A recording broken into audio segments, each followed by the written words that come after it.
Is Zoom church good enough for the average Christian? Join me in this episode where I talk to a psychologist and a theologian who teamed up to write a book arguing that we are actually made to be together and that we can actually learn from developmental psychology and the best of theology, that we're made to attend to God and to learn about Him and to even praise Him together. Like, that's actually what humans are. Fascinating discussion. We're going to learn about what babies can and can't do and why it should instruct us on how we think about being people who look together at the things God has set in front of us and say, do you see what I see? Stay tuned. How did you get interested in this issue of worship and individual worship and corporate worship and what's going on when we worship? Why is that so intriguing to you personally? Yeah, I guess there's a few different routes in for me. I did my PhD on the Danish theologian Søren Kierkegaard.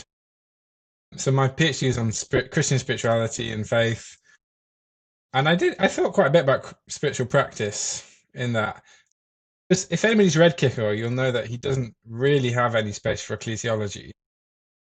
His whole theology is about trying to kind of tear the individual away from the kind of nominal faith of the church. Right. The church is kind of a problem in Yeah, the Denmark. church Right. is the problem for Yeah. Kierkegaard, and he thinks that we need to kind of re-evangelize the church.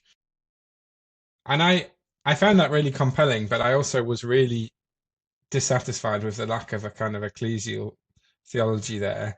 At the same time, I was exploring ordination in the church. I'm ordained in the Church of England, and so some of it's a kind of personal story of how do you marry up that, like, the stuff that you're thinking and writing about with the kind of more vocational side of yourself. So really the pull was to try and make sense of what the church is for and why it is that we gather. Even personally, I think some of the motivation for me is a lot of the friends that I was close to uh, in as a kind of in my young 20s, like at uni, that were kind of solid in their faith, went to church, all stopped going to church when they left uni, and quite a few of my friends from uni have lost their faith or they're kind of not engaged in church.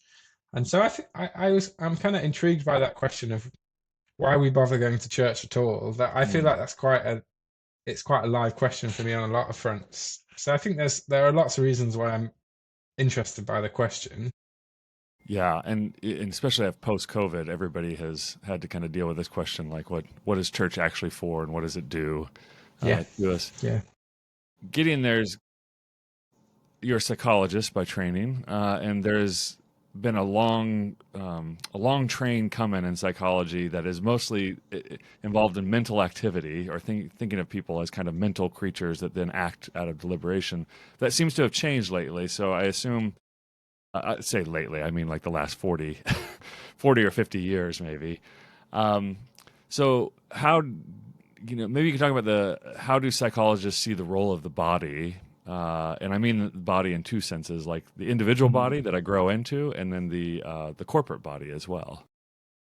Yeah, so I mean, I agree. There has been well, in some senses, like a growing emphasis on, um, trying to understand the role of the body in cognition. So there are, most explicitly in the sort of embodied cognition uh, movement. Also, it's kind of a cluster of sort of views.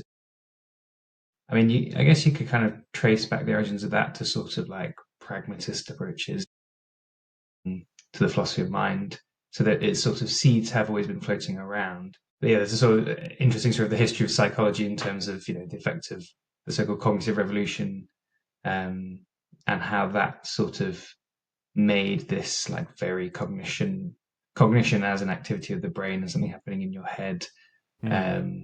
become the sort of dominant way of approaching psychology. And I think that's probably is largely the orthodoxy, but increasingly there are sort of alternative ways of approaching that, um, where bodily activity is taken more seriously as potentially part of the cognitive process in some sense. And likewise, as you alluded to, this shift towards not thinking about individual minds in isolation, but the ways that there are these interdependent relationships between agents and minds and bodies, that taking the individual as the fundamental unit of study can make understanding processes like social interaction quite difficult. Whereas taking, for example, a pair of agents interacting as your fundamental unit can sort of reveal insights where you just can't seem to get at that by looking at one person. They sort of seem to be sort of inherently relational phenomena, which, it doesn't stop you looking at the activity of individuals, and part of it depends on the kind of question you're wanting to address. Even if that may be the case about social interaction, for example, in my field, sometimes it's useful to know how is this individual infant doing, how is their development progressing, and you want to be able to answer that on an individual basis. But it's also understood that you need to look at how they are in these interdependent interactions with their caregivers, for example, if you want to understand their language development, to take one specific example. Yeah, I guess it's a little more obvious in the field of developmental psychology, which is what you do. Like, yes, that the mother and father are going to be pretty direct. The social boundaries are pretty thick there. Yeah. And I guess the question is, because you in this book, Why We Gather, did I get the name right? I don't have it in front of me. Yes. Yeah, Why We it. Gather. Okay, it's a catchy title. Even I remembered. I can't remember the name of my own books or children. But Why We Gather is considering like how those boundaries between individuals kind of operate, and how do people worship together? Why do they worship together, and why is that important? Before we get into the content of that book, I'm Josh, because you're in what we call the analytic theology tradition, which tends to be much more, again, focused on the cognitive, how people think about things, even abstract ideas very heavily. But I'm seeing a subtle shift as well. I feel like a lot more analytic philosophers and analytic theologians are much more interested in the body as well. Why did you go that route? I guess you could have easily worked in analytic theology and kind of gone more just the abstract ideas route. Why was this so important to you? Yeah, my honest answer is I find that the kind of abstract ideas route a little boring. There's a lot of truth in that. There's a stereotype of analytic theology which it's kind of stale and lifeless and cares about technical distinctions, which is not entirely untrue. Right. But I've trained I trained in an analytic philosophy department. I worked with a very analytic supervisor, but have never been particularly interested in carving out the kind of specifics of doctrine.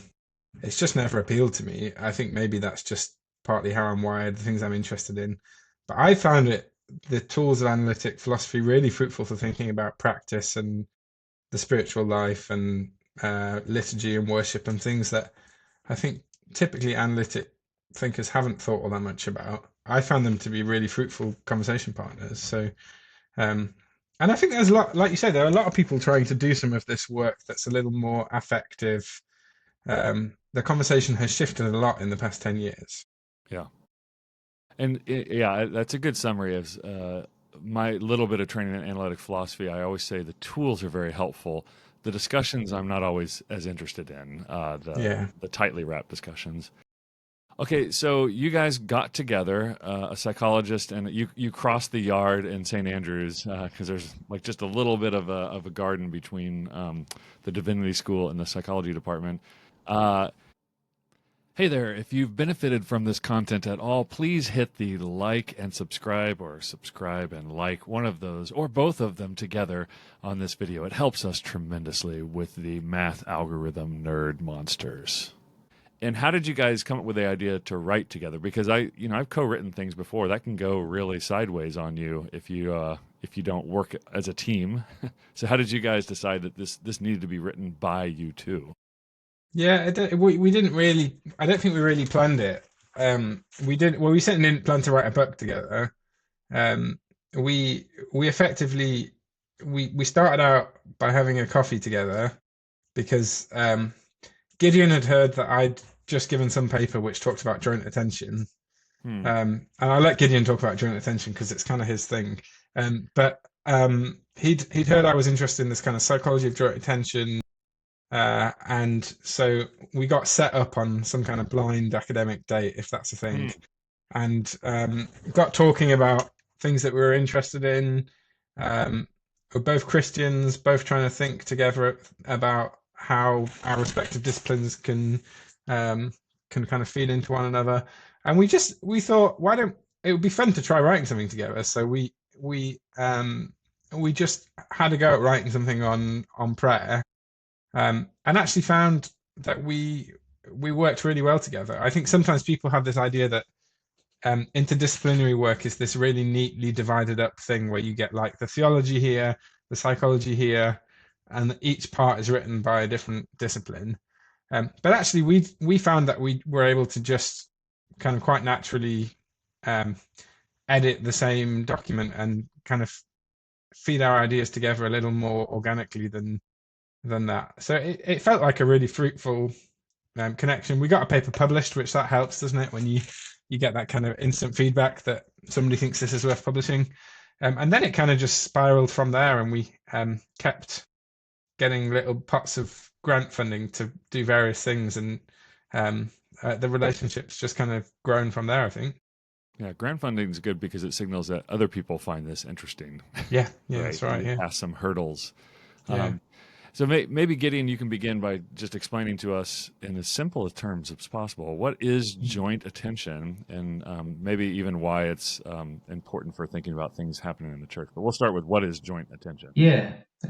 So I'll give an example, which I like to give, which is you're standing in the train station, you're looking up at the timetable, and there's a person stood next to you who's also looking at the train times. Actually, this was Josh and I last night, funny enough, looking at our delayed train. But you can stand next to somebody and be looking at the same feature of the world, or attending to the same feature of the world. But it doesn't seem to be joint necessarily if you're just, coincidentally happening to be looking at the same thing. But if you were to sort of turn to the person next to you and sort of sigh or raise your eyebrows and maybe might make eye contact or something like that, something seems to have changed about the experience. It seems to have become, in some sense, joint. It's no longer something that's happening in parallel or just simultaneously, but in some sense, it's something you're doing together. And I think people who are interested in joint attention are really interested in how do we understand this sort of sense of togetherness that seems to be present in the latter sort of case and not in these sort of parallel or simultaneous sorts of cases. And so joint attention, it gets used to refer to, it has slightly different senses. So sometimes it's just used to refer to an ability that, say, humans have, or that infant humans develop. But also it kind of describes that situation in which, two or maybe more agents are attending to some part of the world and they're sort of mutually aware or doing it together in some sense. So as I say, trying to understand what constitutes that togetherness is sort of our interest. So you work with children in research. So at what age are humans typically able to, I don't even know if realize is the right word, but to, that it does something special. Participate in maybe, Yeah, so I mean, the canonical sort of age is sort of end of the first year. I've actually worked with infants sort of 6 months to 10 months, and we found that some babies as young as 6 months can seem to engage in sort of very basic forms of initiating joint attention to the world around them. So it could be pretty early in development, and it sort of grows and gets elaborated over the course of development. So at very young ages, at sort of 6 months, it can be something as simple as they'll look at something interesting, they'll smile and vocalize and look to their caregiver, and then they'll have this sort of shared moment just based on those very simple behaviors. Then you see sort of gesturing, pointing gestures, and then language use, so language as a means of referring to parts of the world and establishing joint attention to different parts of the world. And then as you get towards sort of more abstract concepts, some people use joint attention to describe what's going on in like linguistic communication as well. And so this is, to put it most basically, this is when children are able to kind of look at a loved one and say, hey, do you see that? Or like, are you seeing what I'm seeing? Yeah. That's a nice summary. I mean, we often talk about this transition when you have a maybe really tiny baby, like a 2-month-old baby, they started to smile at you, and you get this sort of face-to-face feedback, maybe vocal feedback as well. And it's communicative in some sense, it's engaged, it's joint in some sense, but there's no sort of referent there. It's not about the world around them, and that sort of transition that occurs during the first year is that sort of including of, did you see that maybe, or what is that perhaps, or can I have that even in some cases? So yeah. So it seems that this developmental skill, and we talked about this before, that infants have like all these sets of skills that kind of rise and drop off as they no longer need them. I assume that's what's going on. But this one seems to grow, and it also seems to be kind of the foundation of knowing the world as well. So I imagine that when you talk about gathering in corporate worship, that there's probably going to be some aspect of how do we better know the world, know each other, know God as well. Yeah, it sort of features quite prominently in developmental theories that sort of try and understand how, we begin in this sort of heavily scaffolded environment where caregivers and others sort of introduce us to aspects of the world, or help us learn about the world around us, and continues to play a role, as we share experiences of the world with others. They continue, to be a massive part of the human experience, a massive part of how we learn new information about the world. That sort of influences us effectively as well when we gather together and have these sort of shared joint experiences together. So it's both a sort of fundamental developmental skill, but one that sort of, as I say, sort of elaborates and continues to play a role sort of across the lifespan. Is it also, therefore, something that can, for lack of a better word, like atrophy, die off without use, or can we become numb to the skill if we isolate ourselves and get super narcissistic, I guess, in the worst case? Yeah, I guess so. I guess, I mean, yeah, it's, I guess, the ability to communicate and the ability to, I guess one of the features that comes with experience is perhaps we can do it in more subtle ways. And I guess particularly with people we know quite well, if, for example, like a life partner, you might be able to share quite a rich shared experience just with a single sort of well-timed raise of the eyebrows. You've got a sort of shared history that you can start to draw on, sort of maybe background knowledge. And I suppose, yeah, we talked about COVID. Perhaps we've had that sort of sense of like social interactions feeling a bit more stilted when you spend a lot of time in lockdown, and maybe you kind of having to regrow that shared foundation of background knowledge or background experience. That so yeah, if you sort of find yourself outside of communities, outside of having that experience of social interaction, you probably would find that your joint attention experiences do become that much more stilted, or require that much more effort. Yeah. It's funny you said a well-timed raise of the eyebrow. I feel like that is the British sense of humor in general. Like if you sit down to just like a yes, Americans and a don't lot can be appreciate packed that as into it, much. right? Yeah. Josh, so you are a priest in the Church of England. I'm a reverend in the Presbyterian Church. Are you ordained, Gideon? No, I'm not. No. Well, then you can stay out of this conversation. Yeah. Just lay. Yeah. That's it. Josh, I wonder to you in the Church of England liturgy, at what points in the liturgy do you feel like are really high points of joint attention versus like, because obviously we'd have like introspective moments, right? It's interesting, isn't it? There's sometimes bits that I would like to be more points of joint attention. For instance, in the Church of England liturgy, we always have a prayer called a collect, which is it's usually the same prayer every week. It changes sometimes. It's the same prayer every day for a week. That usually collects, they come in different places in the service. One of the places they sometimes come is after a confession, and the theologically what it signifies is that we've come here as individuals, we've gathered to worship, we've confessed our sins, and now our prayers have been gathered together by the Holy Spirit that we might come to worship, to listen to the word, to gather around the table. So I think there's something really nice. There are various points of the liturgy which I think really hit those points, that actually we've been collected as a group of individuals to worship, not just as church is not just about me and Jesus. That's it's not a place to come to further my relationship with God. It's a place where we're collected as God's people to participate in God's worship. Sadly, I don't think collects really do that, like in a kind of practical sense. I'm not sure they actually do that job, because I think most people don't really think about what they're doing. They're just like, how many clauses were in that sentence? Often what I think when I hear a collect. That is specifically Book of Church Order. Or no, sorry, not Book of Church Order, Common Book of Prayer. Yeah, for me, one of the like high points of gathering is, and one of the things I really love about being ordained is when I'm presiding at communion or the Eucharist. And one of a good example is when I read the words of institution, which I'll basically talk about on the night Jesus was betrayed, he took bread with his friends and said, "Take, eat, this is my body given for you." One of the things I always try and do, maybe I thought too much about the kind of psychology of what's going on here. I always try and make eye contact with people when I and look around the room and say, "Take, eat, this is my body broken for you."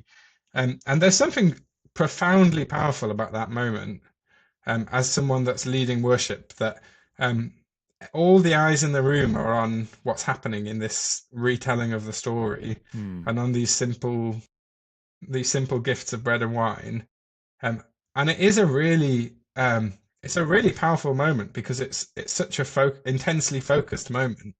And of course, you've got people that don't engage with it, and people that kind of might be doing something different entirely.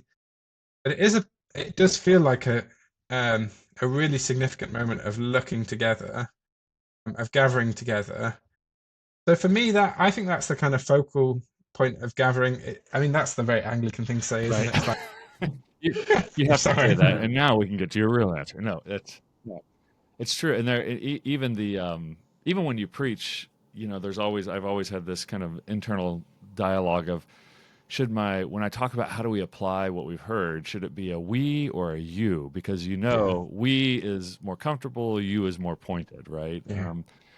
It just dawned on me while you were speaking that the first activity of humankind in the creation is an activity of joint attention. That it's God who says it's not good for him to be alone, right? So here's where the joint, but the alone, but then he sets about presenting him animals that he's formed, and God is also waiting to see what he's going to name them, right? So it's like, what's going on here? And so there's this kind of argument in Genesis 2 that this is what we are as creatures, and that finally him recognizing his ezer kenegdo, his fit mate. I don't know what you call this. Fit mate sounds different in British English than it does American English. His strong ally. That's what one friend was giving me. His strong ally. This is the high point. I could ask the persnickety question here, is something like, does it matter if we miss this point of joint attention? Like, do we need to know this, or is this just kind of like theological addenda? Yeah. Somebody should write a book about this, right? It sounds like Genesis and joint attention. It sounds like a project for you, Dru. Yeah. Are you asking, does it matter if we miss what's going on in the Genesis account? No, I'm sorry. Let me retract. That was a sidebar in my own. This is my ADD kicking in. I think I wonder if it matters if people don't attend to the issues of joint attention and worship. Like, what's lost when they let this aspect of worship slip away? Yeah, I think one of the things I've learned from Gideon and from engaging with psychology through this project is that jointness, or did we use sharedness or jointness in the book? We changed our mind so many times. Yeah, I think we landed on jointness in the end. Just jointness. So we talk about this concept of jointness in the book, which is a much thicker, a much broader concept than joint attention. And I think it's really useful for thinking about worship. It's really changed the way I participate in worship, just thinking about this. So Gideon used that example of looking up at the train board, but there are actually different ways in which our experiences of the world are joint or shared with others. One of the examples we use in the book is you get in the back of a taxi and you might kind of have a conversation with the taxi driver, but then probably for the rest of the journey, you don't really attend to what they're attending to. You kind of like stare down at your phone or read your book, but there's a sense in which, like, that experience, even though you're not really paying attention to the taxi driver, there's a sense in which that experience is joint. Like it's kind of it has some kind of boundaries around it, and there are kind of thicker notions of jointness that happen, like when the World Cup happens, I mean, every other country in the world cares about the World Cup other than you guys, Well, right? until we start dominating it, then we'll care. But when the World Cup happens, there's a almost like a kind of cultural sense of jointness that happens. That I know that if I just text one of my friends saying that was incredible, there doesn't need to be any other reference point. They know that what I mean is that England have just scored, and because I know that they're watching, and they know that I know that they're watching. And so actually there is a sense in which there's a kind of cultural jointness there that that's kind of much thicker than just this really intense experience that we're having where we're trying to make eye contact and talk to each other. And that those kind of thicker concepts I think are really helpful for thinking about worship. Because when you gather to worship, there's a range of different ways of joining in what's happening. And actually some of this we really liked some of what you have to say about this, Dru, and some of the ways you think about it in Hebrew rituals, that there's not really one way of participating in a ritual. And actually, I think that's important for jointness. There's not one way of participating in this sense of jointness. And so the little kid who screams all the way through the service still in some way participates in what it means for that ritual, that liturgy, to be joint.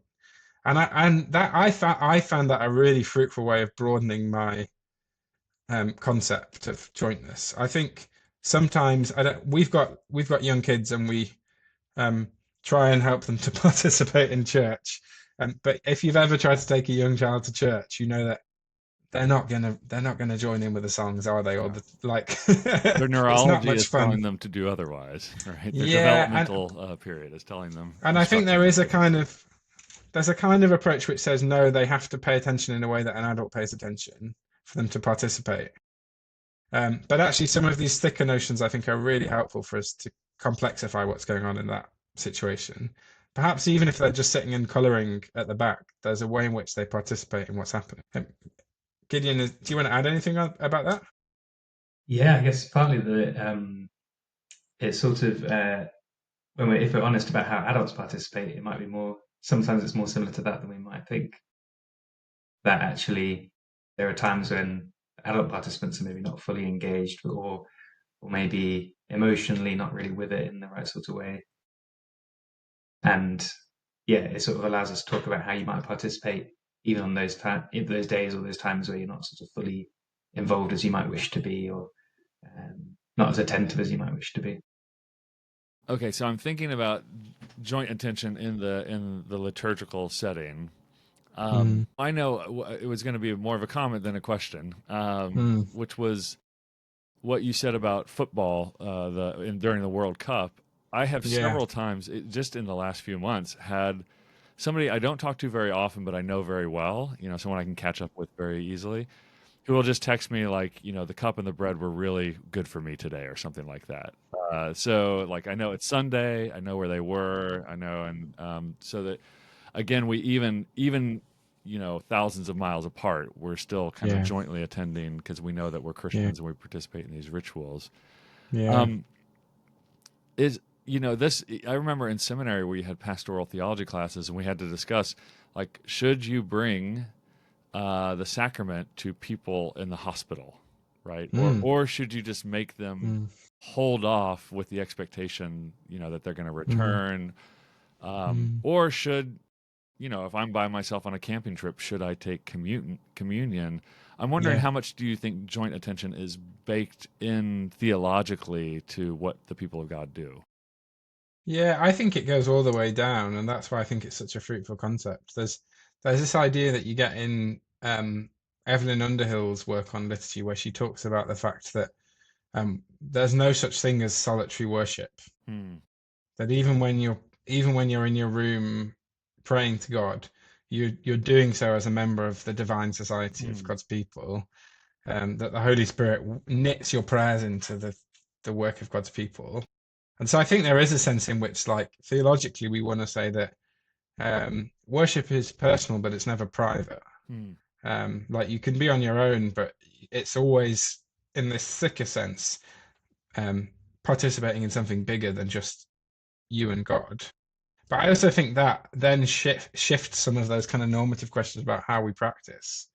I mean, the way I think about, we don't want to get into that too meaty a conversation about the yeah, kind we of, don't have to make any but like hard. I do think one of the concepts we talk about in the Church of England, I'm sure other traditions talk about, is if we're visiting the sick, we do something called communion by extension, or so basically this is the meal. The meal is celebrated with the community, and then effectively the leftovers from the meal are taken to those that can't come to the dinner. And I actually think pastorally there's something quite significant about that, because you're not saying like, I'm going to go and then celebrate communion with this person, but you're saying you can't come to the family meal, but you're part of it. You're still part of it. It's a bit like if you like your grandma can't get to Christmas dinner, and you say, we saved you some of the turkey and potatoes, and we'll take it over to the hospital so grandma can still join in. So I think there's some dynamics there that are quite important to emphasize theologically about participating in a community. Yeah, and just thinking in the ritual thinking across the biblical literature, they could have given prescriptions for all of these things, but they leave things in this kind of very carefully innovative space where, again, you have to think about what would be a natural extension of what's going on here versus what transgresses, and people can argue about this ad nauseum. But so I guess going back to the issue of jointedness, so you have two issues then going on, that kind of jointness and then joint attention. So jointness is the maybe the phenomenological field. The attention is what you actually think is going on. I don't know, or would you not divide them up that way, or does it matter? I guess I would think of like joint attention as a concept really began as a way of trying to understand these very early interactions between infants and the caregivers. As soon as we start talking about what's happening with adults, for example, we've already moved away from that, but it does seem to be something akin to that, or it seems to be related to those very early experiences. So those very early experiences are very much sort of embodied, active, with a co-present other. But it seems restrictive to say that that's the only scenario in which we can talk about a situation being joint. And I guess that's why we bring in this idea of jointness, because there seem to be this full sort of spectrum or variety of cases. Josh has already outlined some of these, and it's kind of helpful to be able to say, it still seems the case that these embodied, co-present interactions where you have, bodily signals, gaze direction, maybe even physical contacts, speech, and so on, they retain a certain kind of potency or importance as part of human shared experience. But to try and restrict everything to that, I mean, even if you think about, a gathered congregation, how many people are you actually making eye contact with? Right. Those moments might have a certain potency, as Josh has described, but realistically, that seems a high bar. If we're going to say that those are the only cases that are joint, then that seems a high bar to reach.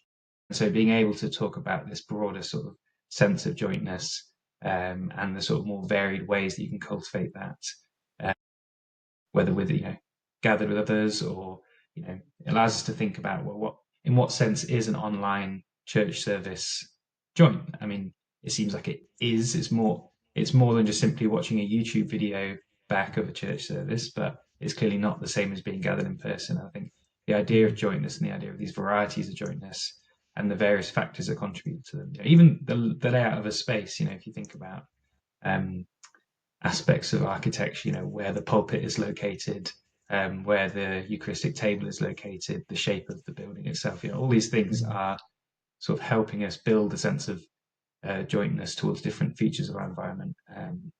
And so it just provides us with a set of tools to talk about that. And then, then you can get into these normative considerations in terms of, okay, there's a bit of a trade-off. We give the example in the book of, in what sense are the children involved? Where do you have the children? Do they sit in the pews with the adults? Do they go outside for a portion of the service? Do you have something combined where they're in and out? And there's not really how you approach that question. You will achieve different ends depending on how you approach that kind of issue. And that's kind of at the discretion of different communities to try and make those trade-offs and say, well, if we have children there throughout, they get bored and restless, but it might feel like they're more part of things in some sense, versus if we have them outside, they're less distractible, but then do they really feel part of the gathered community? So again, we don't necessarily offer a strict answer, but rather a framework that can help us think more carefully about the decisions and help churches think carefully about the decisions they're making and why. But don't worry, the internet will offer the strict Yeah. descriptions and tell everybody why. I'm sure there is is one right answer, and I just missed it. So yeah, it strikes me. I always run through my Rolodex of like what is Scripture doing with these kind of ideas, and Paul's and James's and Peter's insistence, kind of on you are one spiritual body, you are many different parts. They're always putting things in individuals in relation metaphors. But even as you're speaking, the vision of John in Revelation, where he is caught up in heaven, he sees the elders jointly attending to the Lamb on the throne, right? Like that is activity. I mean, I take that vision, but this is actually what humans are created to do from Genesis to Revelation. Is they're always kind of focused together. My mind always runs to, I wonder if there is something very I don't know how to say it, biologically humane about being in the room with other people. Like, even like, this is going to sound really weird, but like the sharing of bacteria. We're always finding out there's more like shared ecosystem going on between human biomes than we ever suspected, right? But that there probably is something, very pro-social and beneficial to the body to be in the room together, even though it can also bring together, COVID and all that kinds of other kinds. It's an argument for the common cup. You get rid of your shot glasses, you Presbyterians. We're not making any prescriptions here, but we do know that just human touch, sitting together, and also reflecting together. I was just thinking this morning, and completely unrelated to preparing for this discussion, just how good it is when I was a young man to just have one time a week where I sat and just reflected in church. Like that was like, I went to church, I heard someone get my mind off myself, off my own trouble, and just made me reflect on the wider world, myself, my position in the wider world. Which makes me think, Josh, that, man, if it's all about joint attention in some way, the joint experience, and then the attention we focus on, I imagine that lots of people are thinking, wow, my church often focuses me on my church's activities, my church, my pastor, and how great they are, and it seems like liturgy does have to be constrained prescriptively in some ways here into what we focus people on. Yeah, I think that recognition of liturgy being about jointly attending is a really helpful starting point. But I think, as we've kind of already acknowledged, it doesn't really tell us much about precisely what to do. But I think what it does is it helps us to ask the right questions. Because if we acknowledge that actually what we do when we gather is we attend together, and we attend in lots of different ways, but the aim is that we attend together, then I think we can start noticing a bit more about what it is that we're attending to and how we're attending to it. And I think it's even, I mean, as a preacher, you do kind of have to fight with yourself not to. I mean, like let's be honest. There's a wonderful adrenaline rush that you get when you have a congregation laughing at your jokes, right? Like it's very. We've all been there as preachers of wanting to make a sermon more about our own affirmation and recognition than about anything else. But actually, if you shift your thinking of preaching to being an act of allowing people to attend together to God's presence and to God's word, then actually what you're doing as a preacher is you're directing attention in certain ways. And like you say, you can that can be hugely detrimental as well as hugely beneficial. If you've ever tried to drive a car with screaming children in the back, like it's there are some kinds of attention sharing that can be really harmful. Like they can make you a bad driver, because you can't fully attend because there are too many things demanding your attention. And so I think it isn't, I don't think what we're trying to offer is a kind of normative, this is how you ought to attend, but really we're saying liturgy is about attending, and actually reflecting on that can open up lots of helpful questions about what we're doing when we gather and how we do it. So I don't think we give all that many answers in the book. It's not really what we're trying to do. It's not a how-to guide, but I hope that it gets people to ask the right kind of questions. And that will come up in the critiques is, well, they never told us what to do. This is every book on ritual. They never told us what to do. And I'm like, well, yeah. That's kind of the point, right? Yeah, and it also seems to me you hand pastors and deacons and elders kind of a toolkit, because you all know that if you're pastoring a church or working in any kind of institution, people constantly are coming to you with, we should be doing this, we should be doing that, right? Mm-hmm. And you can say, okay, well, does that help us to jointly attend? Does that, or is that going to distract us in some way? It gives you another way to slice and dice what you're doing as a congregation. Yeah. Which I'm always looking for. Well, gentlemen, thank you very much for getting together, working for all of these years to put together a book that has both the best in psychology and the best in theology. Before we leave, I do want you to offer.